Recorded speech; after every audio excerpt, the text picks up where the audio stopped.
நமது உடம்பாகிய இந்த தேகம் நிலையற்றது என்பதை ததீசி முனிவர் அற்புதமாக விளக்குகின்றார். பாம்பு தோலும் பறவை கூடும் தனது என்று சொல்லத்தக்கதோ? பறவையானது கஷ்டப்பட்டு கூடு கட்டி முட்டையிட்டு குஞ்சு பொரித்து அந்த குஞ்சுகளுக்கு உணவூட்டி வளர்க்கும்.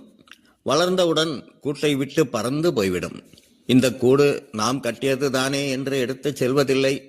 அல்லது அப்பறவை தன் வாழ்நாள் முழுவதும் அக்கூட்டிலே வாழ்வதும் இல்லை.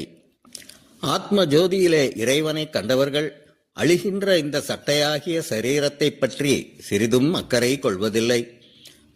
ஒவ்வொரு பிறவியிலும் நாம் எடுக்கின்ற இந்த தேகத்தை ஒரு சட்டையாகவே உணர்த்துகின்றார்கள் பெரியவர்கள். பாம்பானது சில குறிப்பிட்ட திதி நாட்களில் மட்டுமே சட்டையை கழற்றும். பாம்பு சட்டையை நாம் பார்த்திருப்போம். தனது ஆயுட்காலத்திலே ஒரு பாம்பானது எத்தனை முறை சட்டையை கழற்றுகின்றதோ அத்தனை பிறவிகளை கழிக்கின்றதாம். தன்னுடைய பிறவிகளை தானே குறைத்துக் கொள்கின்ற யோக சக்தி பாம்பு குலத்திற்கு மட்டுமே உண்டு. அதுபோல நம்முடைய சரீரமாகிய இந்த தேகமும் யாருக்குத்தான் சொந்தம்? கூத்தாடிகள் போல பஞ்சேந்திரியங்கள் வாழ்கின்ற இந்த தேகத்தை நான் என்று எண்ணத்தகுமோ?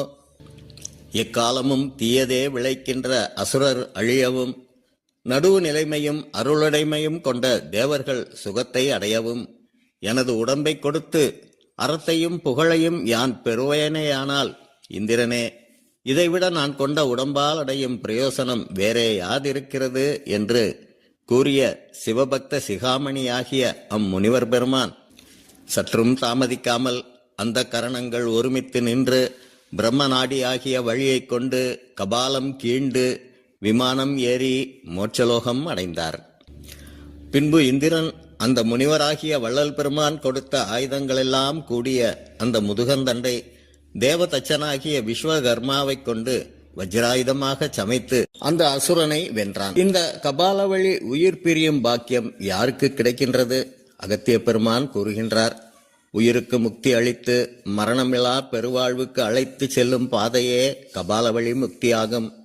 உத்தம வைராக்கியம் கொண்டு இறை சேவைகளும் 32 வகையான அறங்களும் முறையோடு செய்து பல மக்களையும் நல்வழியில் திருத்தி ஏராளமான தான தர்மங்கள் செய்து கடவுள் உண்டு கடவுள் உண்டு கடவுள் உண்டு என்ற எண்ணத்தை மக்களிடம் வளர்த்தவர்களுக்கு கபாலவழி உயிர் பிரிகின்றது.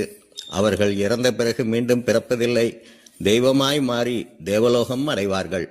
இவ்வாறாக பரம யோகியாகிய ததீசி முனிவர் பெருமான் தாம் நினைத்த மாத்திரத்திலே கபால மோட்சம் அடை